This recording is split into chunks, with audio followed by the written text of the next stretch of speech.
오늘 아침 일라디오 7월의 첫날 다행히 비가 좀 쉬어가고 있습니다. 어제 중부지방의 세찬 장맛비로 곳곳에 도로가 통제가 됐고요. 피해가 이어졌습니다. 현재 호우특보는 모두 해제가 됐습니다. 오늘 오전까지 수도권과 강원 지역을 중심으로 비가 조금 더 내리겠다는 예보가 있는데요. 이번 주말은 비에 대한 걱정은 잠시 접어두셔도 될 것 같습니다. 다만 대신 무척 덥겠습니다. 폭염특보가 발표된 일부 강원 영동과 충청권, 경상권, 제주도를 중심으로 체감온도가요. 최고 35도까지 올라가는 지역도 있겠습니다. 더위에 지치지 않도록 폭염에 대한 대비도 철저히 해주시기 바랍니다. 비는 잠시 쉬어가겠지만요. 산사태의 우려는 계속 남아있습니다. 하천에서는 하류의 물이 갑자기 불어날 수도 있거든요. 야영 가급적 자제하시는 게 좋을 것 같습니다.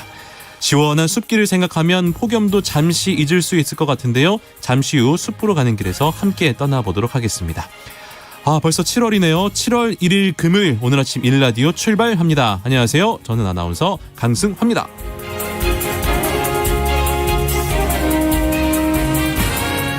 오늘 아침 일라디오 오늘도 여러분과 생방송으로 함께하겠습니다. 방송에 참여하실 분들 단문 50원, 장문 100원이 드는 유료 문자 샵 9730 이용하셔도 되고요. 유튜브에 KBS 일라디오 공식 채널 검색하고 들어오시면 채팅창에 참여할 수 있습니다. 콩 어플리케이션에서도 일라디오를 보이는 라디오로 함께 하실 수 있습니다. 유익한 정보와 살아있는 이야기가 있습니다. KBS 오늘 아침 일라디오.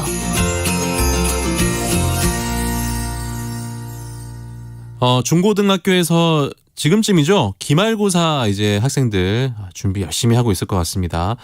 이제 기말고사 끝나면 학생들이 그렇게 기다리던 여름방학이 시작이 되는데요.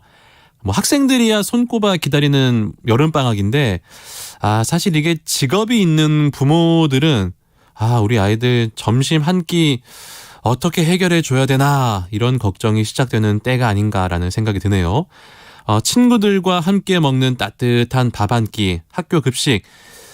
예전에는 이제 무상이냐 유상이냐 요거 따졌었는데 이젠 아닙니다. 양적, 질적 성장 모두 이뤄냈습니다. 이제 무상급식은 당연한 일이 됐죠. 식재료도 친환경 농산물을 사용할 뿐 아니라 과일급식 그리고 채식 선택급식까지 이야기하는 시대가 됐습니다. 그런데요, 학교 급식 발전 뒤에 열악한 환경에서 일하고 계시는 학교 급식 조리 노동자분들이 계십니다. 오늘은 농수산 이슈, 오늘은 학교 급식 조리 노동자들의 노동 환경과 개선 방안에 대해서 이야기 나눠보도록 하겠습니다. 한국농정신문 원재정 기자 전화 연결돼 있습니다. 안녕하세요. 네, 안녕하세요. 한국농정신문 원재정입니다. 이제 7월 중순쯤 되면 이제 학교들, 초중고등학교 방학이 시작이 되는데 사실 이제 출퇴근하시는 부모들은 이제 아이들 점심 걱정 굉장히 많이 하시거든요. 사실 이제 학기 중에는 이제 급식이 있기 때문에 우리 아이들 따뜻한 밥 한 끼 먹을 수 있다 이런 걱정은 없잖아요. 예, 맞습니다. 엄마 아빠가 출근을 하고 아이들만 있는 집은 방학 때 점심 참 걱정스럽습니다. 네. 아침이랑 저녁이야 챙겨서 먹을 수 있다지만 챙겨줄 어른이 없는 방학 기간에 점심 신경이 참 많이 그렇죠. 쓰이기 마련인데요. 그런 의미에서 학교 중에 학교 급식이 얼마나 요긴한지 새삼 깨닫게 됩니다. 네. 친구들과 어울려서 즐겁게 밥 먹는 시간이라는 것도 굉장히 안심이 되고요. 균형 잡힌 영양 식단이라는 점, 또 갓 지은 따뜻한 밥 한 끼를 제때 먹는 일, 여러 가지를 종합해 생각해 보면 방학이 없었으면 좋겠다 이런 생각이 들 정도인데요. 예. 지금 이 학교 급식은 보편적 복지 차원에서 무상으로 제공하고 또 식재료도 친환경 농산물을 사용할 만큼 발전했습니다만 정치적 입장에 따라서 무상급식 찬반이 팽팽히 맞섰던 때도 있었습니다. 그렇죠. 그렇게 멀지 않은 과거인데 학교 급식이 네. 정치적 쟁점이 되기도 했었잖아요. 예, 무상급식이 우리나라에 처음 도입된 해가 지난 2001년 그 경기도 과천시에서라고 하는데요. 네. 이후 10여 년 전인 2010년 이 지방선거에서부터 이 야권에서 무상급식에 대한 공약을 발표하기 시작했습니다. 네. 학교급식과 관련해서 가장 잘 알려진 게 2011년 8월 서울시에서 그렇죠. 무상급식 여부에 대한 주민투표를 실시한 일이 아니었을까 싶은데요. 네. 현 오세훈 서울시장이 무상급식 여부에 대한 주민투표를 실시하는 일이었습니다. 그때 선택지가 하위 50% 학생들에게는 무상급식을 실시하고 그러니까 선별 무상급식을 하자는 것이고 네. 또 하나가 소득의 구분 없이 모든 학생들에게 무상급식을 실시하자. 그러니까 전면 무상급식을 맞아요. 실시하자 이렇게 선택을 하게 하는 그때 거였는데요. 투표했었잖아요. 예. 지금은 참 많은 것들이 그러네요. 달라졌구나 생각이 듭니다. 음. 현재는 초중고 모두 무상급식을 하고 있고 또 뭐 안전하고 건강한 먹거리 차원에서 친환경 농산물 사용은 물론이고요. 네. 채식 기본권을 보장하기 위해서 고기 없는 급식을 일정한 기간마다 와. 제공하기도 합니다. 네. 서울시교육청 학교보건진흥원은 지난 3월에 2024년까지 한 달에 최소한 3-4번 정도는 채식급식을 추진할 계획도 밝혔습니다. 네, 바람직한 방향으로 급식이 발전해 가고 있는데 분명히 이제 과거에 비해서 학교 급식이 발전한 거는 분명한데 사실 학교 급식을 이제 만드시는 분들, 급식 조리 노동자분들은 굉장히 어려운 여건에서 일을 하고 있다 이런 이야기가 있네요. 예, 맞습니다. 학교 급식이 학생들의 건강, 또 우리 농산물의 소비 측면에서 주로 이야기돼 왔고요. 또 그 부분만 중점적으로 다뤄지다 보니까 정작 학교에서 음식을 만드시는 네. 분들, 그 급식 조리 노동자들이 어떤 환경에서 일하는지 또 어떤 고충이 있는지에 대해서는 상대적으로 무관심한 것이 사실이었습니다. 네. 예를 들면 이제 이런 것도 있습니다. 코로나19 때 학교에 가지 않고 학교 급식이 중단되면서 친환경 농산물의 공급이 또 끊기게 됐거든요. 그렇죠. 농민들의 네. 팔로 소득 문제가 농업 전문지에서 집중 보도됐습니다. 맞아요. 하지만 코로나19 감염자가 급증했을 때 이 급식 조리 노동자분들 중에 분명 이제 감염자들이 나왔고 네. 출근하지 못한 경우가 많았는데요.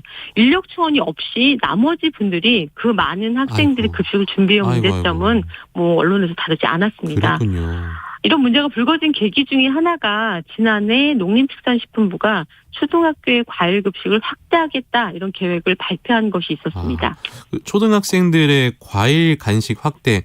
사실 이제 뭐 저도 딱 들었을 때 좋다, 뭐 찬성하는 입장 이런 게 대부분이었지만 비판적 입장도 분명히 있었잖아요. 예, 지난해 9월에 이제 농림축산식품부가 일부 초등학교 돌봄교실 학생들에게 제공하고 있는 초등학교 과일 간식 지원 사업을 2024년까지 전 학년에 확대할 계획이다 이렇게 발표를 했습니다. 네. 그래서 농식품부 지난해 4월에 해당 사업의 확대를 위한 예비 타당성 조사를 완료했다 이렇게 밝혔고요. 학교 급식을 주관하고 있는 교육부도 지난해 10월 초까지 각 시도의 교육청을 통해서 전국 초등학교의 과일 간식 지원 사업 확대권에 대한 의견 수렴을 시작했습니다. 하지만 교원단체 측에서 비판 의견이 나왔습니다. 이 핵심은 학교 급식 현장에서 누가 어떤 일을 얼마나 많은 어려움을 안고 하는지에 대해서 진지하게 고민하지 않았다는 문제가 있었던 건데요. 네. 단순히 품질 좋은 국내 과일의 판로를 넓혀주고 학생들에겐 건강한 국산 과일을 제공한다는 차원에서만 급식 문제를 생각하면 안 된다는 이런 문제의식이 커진 계기가 됐다 이렇게 말씀드릴 수 있습니다. 그러면은 일선학교에서 급식을 준비하는 급식 조리 노동자분들 근무 여건이 어떤 상황입니까? 네, 우선 학교 급식 조리 노동자들은 대부분 비정규직입니다. 불안정한 근로 조건은 물론이고요.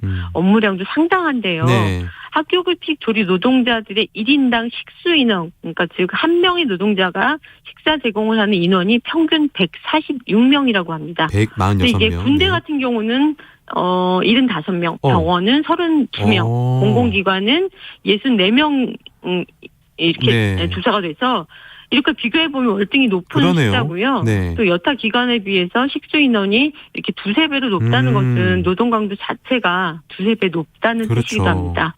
일하는 환경도 굉장히 열악한데요. 한국농정에서 관계자들의 얘기를 종합해보면 일부 학교의 급식실과 조리실은 애당초에 설계가 잘못되어 있다고 합니다. 네. 지하 또는 반지하에 위치해 있기도 하고요. 작업의 특성상 땀을 흠뻑 뒤집어 쓰고 일할 수밖에 없는 노동자들을 위한 샤워실이 없는 곳, 또 고된 작업 후에 다리 한번 쭉 뻗고 잠시라도 편하게 쉴 수 있는 휴게실조차 없는 경우도 상당히 많은 실정입니다. 이게 그러니까 우리가 학교 급식을 먹는 급식실에는 신경을 썼는데 눈에 보이니까. 근데 이제 급식을 만드는 조리 환경은 상당히 소홀했었다. 뭐 이런 생각이 듭니다. 예, 맞습니다. 구체적으로 좀 짚어보면 환기 시설의 경우 대다수 학교 급식실은 캐노피형 후드라고 해서 위쪽에 설치된 후드가 많이 있는데요. 그런데 튀김이라든가 구이 조리를 할 때 발생 가능성이 높은 조리염, 그러니까 고온으로 기름을 가열했을 때 지방 성분이 분해되면서 배출되는 미세 기름 입자가 조리흉인데요. 네. 이런 유해가스들이 위쪽으로 올라가면서 급식 조리를 하는 노동자들이 호흡기로 들어갈 가능성이 상당히 높습니다. 예. 후드를 측방형 후드, 그러니까 앞면 쪽에나 네. 옆면 쪽으로 교체를 해서 유해가스가 호흡기를 거치지 않고 배출될 수 있는 구조로 변경되는 게 굉장히 필요한 상황입니다. 이거 당연히 좀 교체가 필요해 보이는 문제입니다. 또 다른 문제점은 없습니까? 네, 지난 6월 1일 전국 동시지방선거 있었는데요. 그때 교육감 선거도 진행됐습니다. 오늘부터 임기가 시작됐는데 이 각 지자체 교육감 다수가 내건 공약 중에 이 급식 관련 공약을 보면 네. 오찬 급식 또 제철 과일 급식 메뉴를 제공하겠다. 서울시 교육감이 이렇게 얘기를 했고 방학 중에 결식 우려가 있는 아동 가정에 따뜻한 밥을 배달하겠다. 전북도 교육감이 이렇게 얘기를 했습니다. 그런데 전국 이 학교 비정규직 노동조합은 지난달 29일에 이 학비노조 대회의실에서 새 정부 새 교육감에 대한 학교 비정규직 요구안 해설 기자간담회를 열었는데요. 네. 교육감들이 교육 복지 영역을 확대하려 하지만 정작 업무를 담당하는 학교 비정규직의 근무 형태는 심각히 불안한 상태다. 이런 점을 강조했고요. 특히 조리사, 조리시무사는 방학 중에 비근무 직종이라고 합니다. 그러니까 방학 중에는 급여가 지급되지 않는다는 뜻인데요. 따라서 정규직과 타직종과 비교를 해보면 연평균 임금 총액이 현저히 낮은 상태입니다. 따라서 방학 중에 급식을 하기 위해서는 이 방학 중 비근무제가 아니라 상시 전일 때도 전환해야 한다는 점, 네. 또 아울러 노동 강도 완화에 대한 고려가 선행돼야 한다는 점을 제시했습니다. 이 학교 비정규직 노조에 따르면 지난해 기준으로 조리 실무사의 97.8%가 그리고 조리사의 95.7%가 방학 중에 비근무자라고 합니다. 네. 방학 중에는 소득이 없는 그렇군요. 이 실직의 형태로 지내게 되는 거죠. 아이들의 건강한 급식이 중요하다면 급식을 만드는 분들의 이 일하는 여건, 조건도 건강해야 되지 않나 이런 생각이 드네요. 네, 맞습니다. 친환경 무상급식은 이제 전국적으로 자리를 잡았고 대세가 됐고요. 네. 얼마나 더 잘 발전시키냐의 문제만 남았을 뿐입니다. 하지만 친환경 무상급식의 의미와 전망에 대한 고민만 집중한 나머지 급식 노동자들을 챙기는 일은 너무 소홀했다는 점에서 언론을 비롯한 우리 사회가 반성을 해야 한다고 생각을 하는데요. 한국농정신문 사무실이 대통령실과 가까운 곳에 있는데 지난달 15일에 대통령실 집무실 앞에서 전국 학교 비정규직 노동자분들이 기자회견을 열었습니다. 학비노조 조합원들은 식판을 들고 윤 대통령을 만나기 위해서 대통령 집무실로 향했는데요. 그 이유가 대통령이 이 제시한 110대 국정과제 중 하나가 산업재해 예방 강화 및 이 기업 자율의 안전관리체계 구축 지원을 언급한 바 있고요. 또 그 대통령이 후보 시절 공보물에서 혼자 식사하지 않겠다. 나이라든가 가치관, 여당, 야당 구분 없이 많은 사람들과 한 끼 밥을 먹으면서 편안한 대화를 하고 싶다. 이렇게 약속했기 때문에 대통령이 약속한 대로 점심을 한 끼를 하면서 학교 내 그 안전보건관리 체계 확립, 또 안전하고 건강한 학교 급식 운영, 이런 대책에 대해서 대화를 나누자 이런 요구를 하기 위해서 대통령 집무실로 향했던 것입니다. 네. 물론 경찰 병력이 가로막혀서 대통령실로 가까이 가지는 못했는데요. 학생들의 건강한 급식이 중요한 만큼 이 학교 내 안전한 보건관리 체계 그리고 학교 급식실의 적정 인원 배치까지 시급히 마련돼야 한다고 생각합니다. 네, 농수산 이슈 한국농정신문 원재정 기자와 함께했습니다. 오늘 말씀 고맙습니다. 네, 고맙습니다.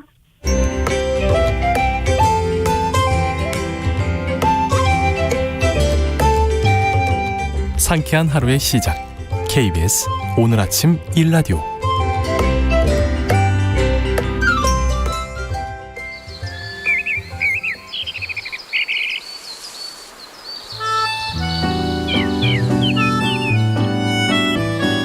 숲으로 가는 길.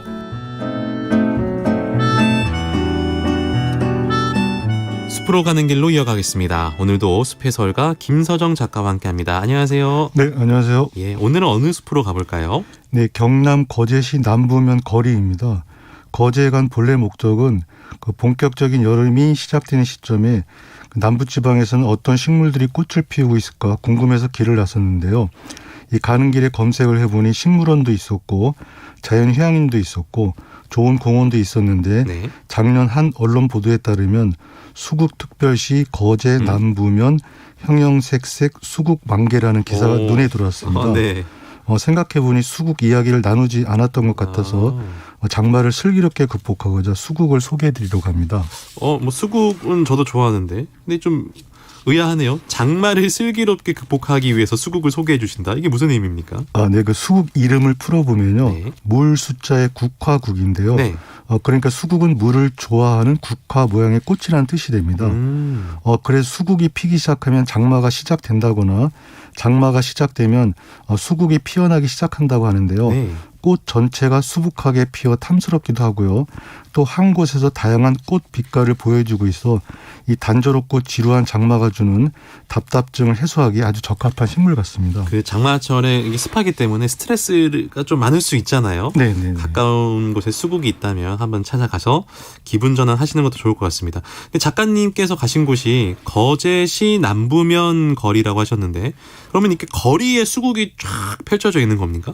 네, 그렇습니다. 오. 이 거제시청에서 소개한 남부면 수국축제 글을 보면요, 매년 6월 중순부터 7월 중순까지 남부면의 해안길을 달리다 보면 맑은 날 바다의 색을 꽃에 그대로 옮겨놓은 듯한 다채로운 빛깔의 수국꽃이 남부면을 물들이고 있다고 하는데요. 네.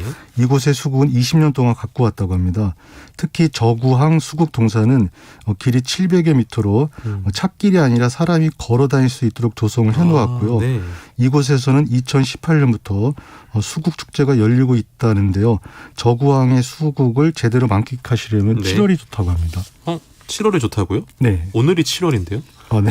작가님은 그러면은 예. 수국 제대로 못 보고 오셨네요? 예, 그렇습니다. 그래도 거리에 피어 있는 수국들이 이 뿜어내는 경치가 이채로웠는데요. 피긴 폈군요. 만 개까지는 아니고. 예, 거리엔 좀 피어 있었습니다. 거리엔 좀 펴 있군요. 그래서 거리에 있는 수국이 바싹 다가가 보니까 예. 기분이 굉장히 좋았는데요. 네. 또 수국의 이 생장 과정을 보면은 또 씁쓸한 마음도 지우기는 어려웠습니다. 뭔가 또 이 작가적 감성이 뭔가 느낌이 드는데, 장마 스트레스 날리려면 수국 보러 가셨으면서 네. 왜 씁쓸한 마음이 생기셨습니까? 네, 이 지구를 만들고 있는 자연의 식물, 동물 등 생명체와 흙, 공기, 햇빛 등 비생명체가 있다고 할 때 네. 생명체의 존재 이유는 늘 말하지만 생존과 번식이 아닐까 합니다. 그렇죠. 사람의 경우 인구가 줄어드는 우리나라의 경우를 보면 그 2세 탄생이 꼭 목적은 아닌 것 같다는 생각이 들기도 하지만요. 네. 그 식물이 많은 에너지를 쏟아 꽃을 피우는 건 열매를 맺기 위한 건데요. 수국은 암술과 수술 그리고 씨방이 없는 무성화에 해당이 됩니다. 그러면 잠깐만요. 무성화. 그러니까 이제 번식을 못하는 개체라는 건데. 네. 그 어떻게 계속해서 저는 매년 수국 보고 있거든요. 예. 어떻게 수국이 탄생을 하는 건가요? 예, 사람이 번식을 시키고 있습니다. 인간이 하고 있는 거였어요? 네네. 예, 소개를 드리면요. 네. 이 수국은 수국과 낙엽 화력 관목이고요. 네. 국가 표준 식물 목록에서 분포지를 보면 일본 전국의 식재 이렇게 되어 있는데요. 그러니까 수국은 일본에서 관상용으로 개량된 재배 식물이라는 건데요. 또 자료를 보면 원산지는 중국이라고 합니다. 이를 소개한 이영일 생태과학연구가의 글을 보면요. 수국의 원산지는 중국이다. 그러나 무엇이든지 예쁘고 달콤하게 만드는 데 소질이 있는 일본인들은 중국 수국을 가져다 이리저리 교배시켜 오늘날 우리가 키우는 원예 품종 수국으로 만들었다. 예. 불행히도 이 과정에서 암술과 수술이 모두 없어지고 아이고. 꽃 가운데에 당연히 있어야 할 씨방이었다. 따라서 무성화, 중성화, 꾸민꽃 등 여러 가지로 불린다. 한마디로 생식 능력을 잃어버린 꽃이 되어버렸다라는 내용이 나오는데요. 네. 그래서 수국은 사람의 손길에 의해서만 번식이 가능한 식물이 되어 있습니다. 저도 괜히 좀 씁쓸해집니다. 이게 이제 인간에 의해서 이렇게 탄생을 한 꽃이군요. 그러면 그 수국만의 특징이 있다면 어떤 특징들이 있을까요? 네, 그 수국은 자라는 토양이 산성이면 진한 푸른색 꽃이 되고요, 피고요. 네. 알카리성이면 붉은색, 중성이면 하얀 꽃이 피게 된다고 하고요. 네. 또한 한 나무에서 피어난 꽃이라도 처음엔 연보라색이던 것이 파랗게 변했다가 연분홍으로 시들어가는 특이한 성질을 가지고 있는 꽃입니다. 예쁘긴 하죠. 예. 또 쑥은 흙의 비료 성분에 따라 꽃 색깔이 달라지는데요. 네. 질소 성분이 적으면 붉은색, 질소 성분이 많고 칼륨 성분이 적으면 파란색이 되고요. 네. 그래서 이러한 특성을 이용해서 땅에 첨가제를 넣어 자신이 원하는 꽃색으로 바꿀 수가 있습니다. 아유, 평소에 수국 보면서 아유, 어쩜 저렇게 색이 예쁠까, 참 신기하다, 아유, 자연이 참 경이롭다라고 생각했는데 인간이 의도한 거였군요. 이게 조금 수국, 내가 만약에 수국이라면 좀 서글프다, 뭐 이런 생각도 좀 듭니다. 예, 저도 그렇습니다. 그래서 이 수국의 꽃말 가운데 변덕이 있습니다. 수국의 꽃말이 변덕이에요? 여러 가지 가운데 네. 변덕이 있는데요. 네. 꽃의 색깔을 얼마든지 바꿀 수 있어서 그런 단어가 붙은 것 같은데요. 그렇겠네요. 이와 관련된 이야기가 있어 소개를 해드리겠습니다. 네. 19세기 초 28세 네덜란드 청년 주카르느가 국제식물조사단의 일원으로 일본에 와 있다가 네. 오타키라는 여성과 사랑에 빠지게 되었답니다. 그런데 이 여성이 얼마 안 있어 청년을 떠나게 되었고요. 그러자 청년은 깊은 슬픔에 빠지게 되었는데 네. 이 여성에 대한 복수인지 남은 사랑인지 미련이 크게 남아서 학명에 오타키 이름을 넣었답니다. 그래도 그대로 드러내며 민망했는지 오타키란 이름을 그대로 사용하지 않고 오타크사로 살짝 바꾸어 학명에 사용을 했습니다. 네. 이를 두고 오마이뉴스에 실린 임명열님의 글을 보면요. 네. 변심과 변덕이 죽을 듯하는 험한 세상입니다. 환경에 따라 수시로 변하는 것이 어디 수국뿐이겠습니까? 어쨌거나 먼 이국 땅에서 온 총각을 버리고 다른 남자에게 간 일본 처녀 오타키의 변심은 유죄일지 몰라도 환경의 변화에 적응하려 애쓰는 M1 수국의 변덕은 무죄입니다라는 재미있는 해석이 있는데요. 네. 움직이는 사람과 붙박이로 사는 식물의 가장 큰 차이가 무엇인지 궁금해지는 대목입니다. 그렇군요. 사람과 식물이 다른 점이 참 많잖아요. 네. 근데 가장 큰 차이가 뭐라고 생각을 하시는지요? 네, 그 사람은 다른 사람이나 사물에 관심을 두는 과정에서 이 아름다움이란 시선이 작동하는 것 같습니다. 예. 그래서 수국은 수국 같은 다채롭고도 화려한 꽃을 좋아하는 것 같은데요. 그렇죠. 왜 사람들이 꽃을 좋아하는지에 대한 내용이 있는 식물의 인문학을 보면 이런 내용이 있습니다. 네. 첫째, 꽃의 빛깔만큼 다양하고 안정된 색채는 없습니다. 그 비결은 완벽하게 자연스러운 보색, 그러니까 녹색과 빨간색 혹은 노란색과 보라색이 있습니다. 네. 둘째, 꽃의 모양새에도 비밀이 있습니다. 네. 피보나치 수열, 즉 황금 비율이고요. 그랬나요? 네, 셋째, 꽃이 인간을 매료하는 절정은 몸짓입니다. 몸짓. 독일의 문호 게테는 식물원에서 만발한 꽃의 향연을 보며 꽃은 사랑에 미친 잎이라고 말했습니다. 라는 내용이 있는데요. 네. 그렇지만 사람이 꽃에 빠지는 이유는 여전히 수수께끼라는 말로 마무리가 되어 있습니다. 예. 이는 아름다움의 기준이 수수께끼일 수도 있고 이는 금방 변할 수도 있다는 말로도 들리는데요. 네. 그러나 식물은 수수께끼 없이 자연의 법칙에 따라 변화를 하는 것, 그게 가장 큰 차이가 아닐까 생각을 해봤습니다. 그러니까 사람이 문제는 사람은 그냥 자기 생각하는 거에 따라서 수시로 변하지만 식물 같은 경우에는 생존을 위해서 변할 뿐이다. 뭐 요런 게 가장 큰 차이인 것 같습니다. 네. 또 여러 가지 철학적인 생각도 해보게 되네요. 다른 식물도 하나 만나볼까요? 네, 산기름나물입니다. 산기름나물. 거제시 남부면에서 많은 분들이 찾는 곳이 바람의 언덕인데요. 네. 저도 그곳을 걸었는데요. 바닷가 쪽으로 수국들이 많이 심어져 있었는데 거리에서 본 수국처럼 아직 꽃이 피어나지 않고 있었습니다.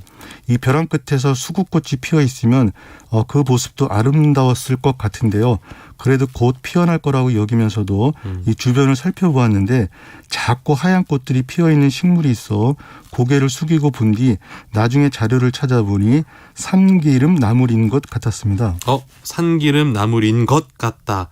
이 구분이 좀 어려웠나 봅니다. 예, 그렇습니다. 그래서 이 키 작은 풀 같은 경우 네. 그 정확히 동종을 하려면 오랜 시간 이리저리 살펴봐야 하는데요. 네. 울타리 안에 있었습니다. 그래서 울타리에 손을 뻗어서 잡아당기는 게 모양이 안 좋을 것 같아서 네. 일단 사진부터 찍고 나중에 자료를 보니 꽃이나 잎이 산기름 나물 같았습니다.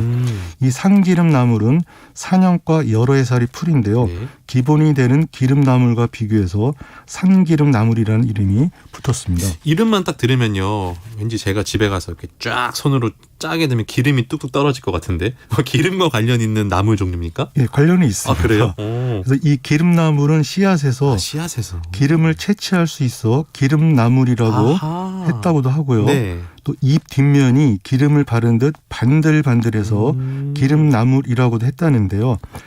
현장에서 제가 뒷면은 못 봤습니다. 네. 그리고 하얀 꽃을 우산 모양으로 피우는데 전국 어디서든 잘 자라고 있고요. 산기름나물은 기름나무보다 잎의 모양이 약간 차이가 있지만 금방 구분이 어렵고요. 네. 산에서 잘 자란다고 해서 산기름나물이라고 부르고 있답니다. 네. 제가 이 식물을 보고 감동을 한 것은 누가 심지 않았어도 야생에서 꽃을 피우는 모습이 아름답기 때문인 것 같은데요. 네. 사실 수국은 향기가 진하지 않고요. 산기름나무는 향기가 진합니다. 이 또한 각 식물의 특성일 텐데요. 저마다 자기 자리에서 최선을 다하는 모습을 보는 것, 그게 식물로부터 늘 받는 감동인 것 같습니다. 아, 작가님은 행복하시겠어요. 아, 식물 감사합니다. 보면서 저도 그런 소소한 곳에서 행복을 느껴야 되는데. 예. 알겠습니다. 숲으로 가는 길 숲해설가 김서정 작가와 함께했습니다. 오늘도 감사합니다. 네, 감사합니다.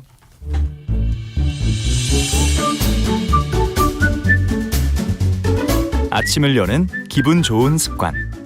KBS 오늘 아침 1라디오.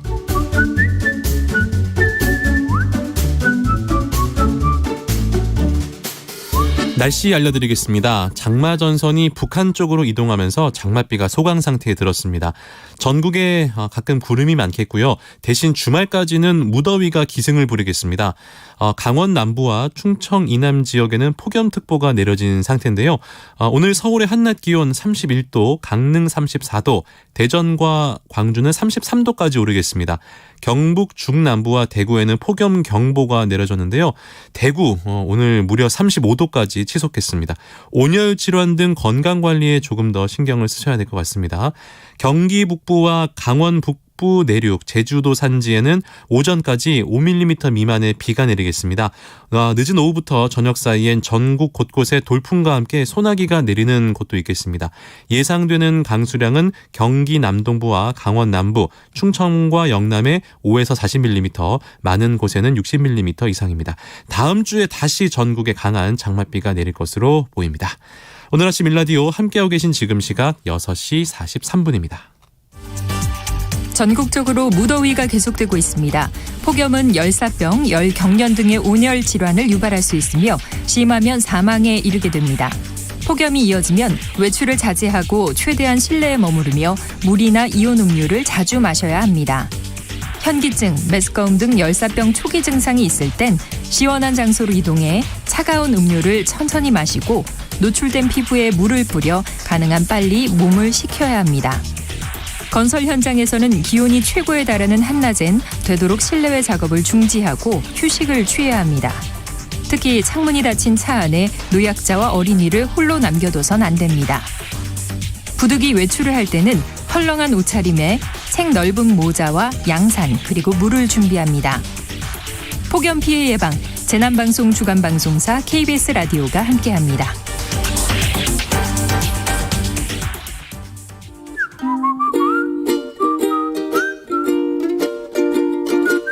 오늘 아침 1라디오 강승화 아나운서의 진행으로 듣고 계십니다.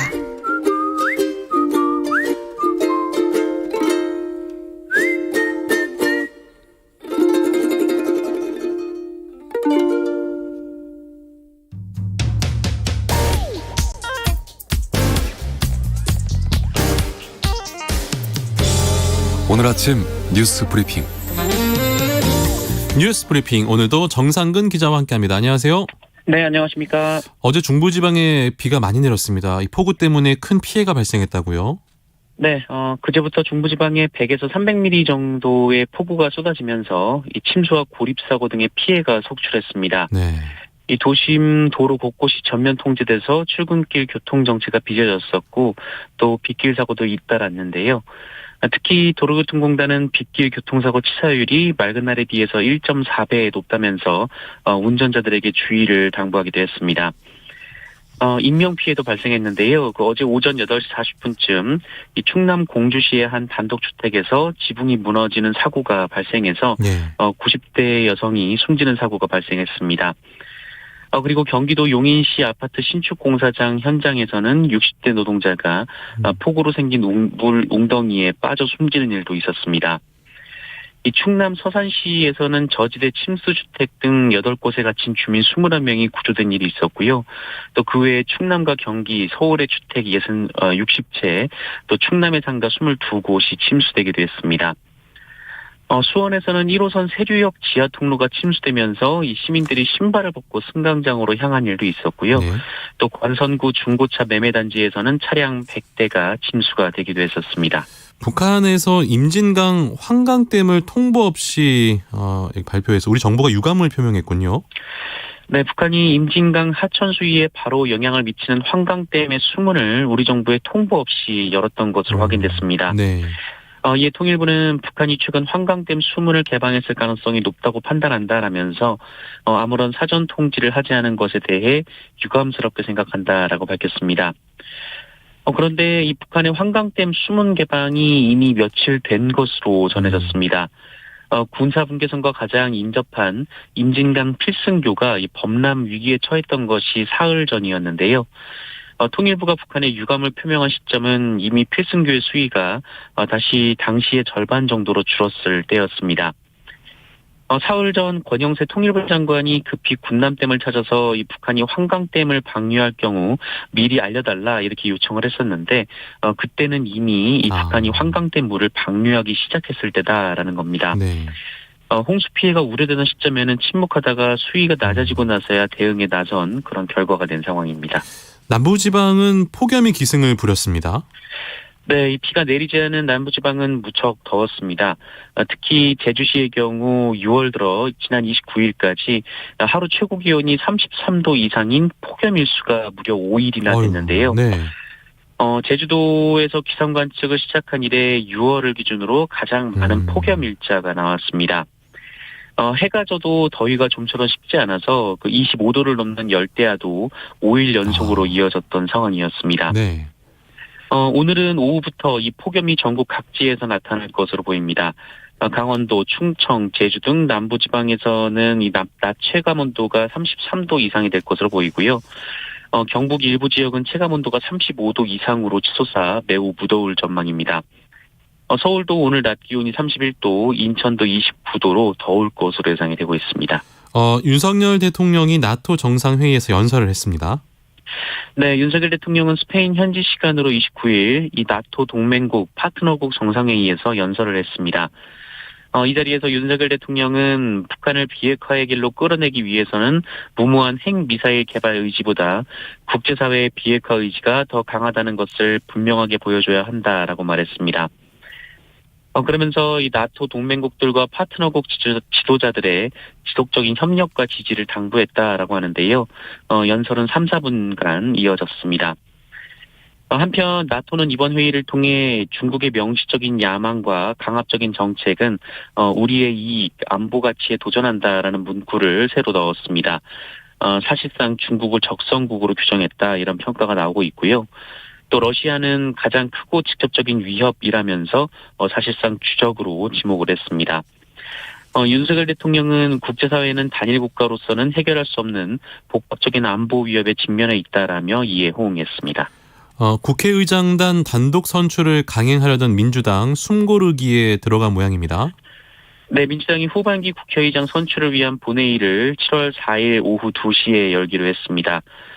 원래 민주당은 오늘 본회의를 할 예정이었는데요. 네. 의원총회를 통해 사흘간 시간을 더 벌면서 여야 간의 접점을 더 찾아보기로 했습니다. 다만 4일까지 협상이 진척되지 않을 경우 의장단 단독 선출을 불사하겠다라는 뜻을 밝혔습니다. 그러나 국민의힘은 여야 간의 합의가 안 된 본회의는 불법이라면서 불법적인 본회의에서 의장을 선출한다는 것은 원천 무효이고 정치적으로도 반쪽짜리 의장이 될 것이다라고 비판했습니다. 국민의힘 이준석 대표의 비서실장이 돌연 사퇴했군요. 네, 국민의힘 박성민 당대표 비서실장이 어제 전격 사퇴했습니다. 박성민 비서실장은 대표적인 친윤계로 대선 후 그 이준석 대표의 비서실장으로 기용된 지 3개월여 만에 전격 사퇴를 했습니다. 네. 오는 7일 당 윤리위원회 이준석 대표 징계 심의를 딱 일주일 앞둔 시점이기도 하고요. 박성민 비서실장은 일신상의 이유로 당대표 비서실장에서 사퇴하겠다라고 했고요. 이준석 대표를 위해 할 수 있는 역할이 없는 것 같다라며 도움도 안 될 것 같다라는 말을 하기도 했습니다. 이 사퇴 결심 배경과 관련해서 이른바 윤핵관과 이준석 대표의 갈등이 작용했을 것이다. 이런 분석이 나오고 있는데요. 네. 윤석열 대통령의 이른바 윤심이 담긴 것 아니냐 이런 추측도 이어지고 있습니다. 이에 대해 이준석 대표는 박성민 비서실장이 찾아와서 그만두겠다는 얘기를 했다면서 윤심이 떠났다라는 해석을 할 수는 있지만 그런 얘기는 자신이 들은 바 없다라고 밝혔습니다. 민주당은 97그룹 정치인들이 잇따라 출마를 선언하고 있습니다. 네, 민주당 강훈식 의원이 어제 기자들에게 메시지를 보내서 이번 주 일요일 당대표 출마를 선언할 것이다라고 밝혔습니다. 강훈식 의원은 이른바 97그룹 재선 의원으로 원내대변인과 당 전략기획위원장 등을 거쳤고요. 지난 대선에서는 선대위 전략기획본부장을 맡은 바 있습니다. 이미 강병원 의원과 박용진 의원이 당대표 선거 출마를 선언한 데 이어서 강훈식 의원까지 출사표를 던지면서 이른바 97그룹 중 이 대표 후보로 거론됐던 사람들 가운데 박주민 의원을 제외하고는 모두 출사표를 던지게 됐습니다. 네. 한편 이들 의원들은 앞서 이 86그룹 대표주자로 꼽히는 이인영 의원과 조찬회동을 하기도 했는데요. 이인영 의원이 이들의 대표 출마를 서둘러줄 것을 촉구했다라는 보도가 나오기도 했습니다. 경찰이 이재명 의원과 관련된 사건에 대한 압수수색에 돌입을 했군요. 네, 경찰이 지난 대선 당시 불거졌던 논란 중 이재명 의원 자택 옆집에 경기주택도시공사 합숙소가 위치해 있었던 것과 관련해 어제 GH 측을 압수수색했습니다. 앞서 국민의힘은 지난 2월 이 GH 합숙소가 이재명 의원의 자택 옆에 있었던 것은 이 불법적으로 이재명 후보의 대선 준비를 도왔던 것이다 이렇게 주장하면서 이현욱 전 GH 사장을 검찰에 고발한 바 있습니다. 한편 경찰은 지난 대선 이후 이재명 의원에 대한 각종 고발 사건 수사를 전방위적으로 벌이고 있습니다. 네. 지난 4월 이 김혜경 씨 법인카드 유용 의혹과 관련해서 경기도청은 물론이고 이 수도권 식당 129곳을 압수수색했고요. 이 성남FC 후원금 의혹 수사를 위해 이 성남시청과 두산건설을 압수수색하기도 했습니다. 또 백현동 아파트 개발 사업 의혹 수사를 위해 이 성남시청과 부동산 개발 회사 등을 압수수색하는 등 한 달에 한두 번꼴로 지금 강제 수사가 이어지고 있는 상황입니다. 오늘부터 2022년도 하반기인데 오늘부터 뭔가 달라지는 것들이 있습니까? 네, 이 정부가 어제 2022년 하반기부터 이렇게 달라집니다라는 자료를 발간했는데요. 네. 이에 따르면 일단 유류세 인하 폭이 법상 최대 한도인 37%까지 올라갑니다. 이에 따라 휘발유 가격이 리터당 57원 내려가고요. 경유는 38원, 액화석유가스는 12원 내려갑니다. 이 생애 최초 주택 구입자의 경우 받을 수 있는 대출 한도도 늘어나서요. 현행 60-70% 수준인 주택담보대출 비율 상한이 주택 소재 지역과 주택 가격, 소득과 관계없이 80%까지 올라갑니다. 네. 그리고 12일부터는 스마트폰 신분증으로 주민등록증을 대체할 수 있게 되고요. 네. 서면으로만 처리되던 청원은 온라인으로 신청 통지할 수 있게 됩니다. 그리고 어린이 보호구역 내에 그 운전자 주의 의무가 강화돼서요. 이 무신호 횡단보도는 보행자의 횡단 여부 관계없이 일시 정지해야 하는 의무가 생깁니다. 이 한국형 상병수당 제도도 1단계 시범 사업을 하는데요. 이 상병수당은 노동자가 업무와 상관없는 질병이나 부상으로 일하기 어려울 때 최저임금의 60%를 지원하는 사업이고요. 그리고 장병 1인당 기본 급식비 단가도 하루 11,000원에서 13,000원으로 2,000원 올라가게 됩니다. 네, 뉴스 브리핑 정상근 기자와 함께했습니다. 오늘 말씀도 고맙습니다. 고맙습니다. 좀 비가 잦아들면서도 날씨가 더워집니다. 여러분 또 온열 질환 관리 잘 하시길 바랍니다.